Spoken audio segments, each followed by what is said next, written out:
So, can you copy blocks between sections on Squarespace? Short answer, yes, you can.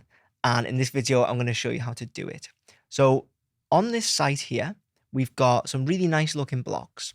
And let's say I want to copy it to a new section up here. All I need to do is click edit. And then what I'm going to do is I'm going to highlight the blocks that I want. So let's say I want to take these four here. So you can see I've dragged across, highlighted them.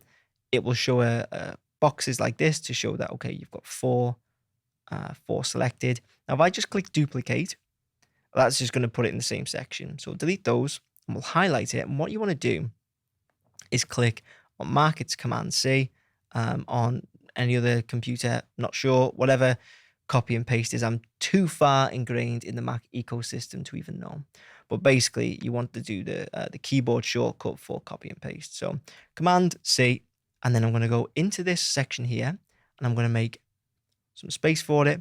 And then what I'm going to do is I'm just going to make sure I've clicked in, Command and V, and you can see that we've got the blocks in this section here.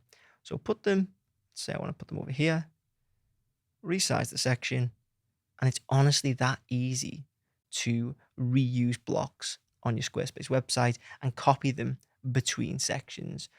Honestly, it's not like that known that you can do this. Most people will just like duplicate a section, but this is such a handy tool. And especially when I'm building client sites, the amount of time this saves it's a game changer. So hopefully you found that useful. If you did, please make sure to leave a like and hit subscribe. And if you want me to build your Squarespace website, you can get in touch using the links in the description.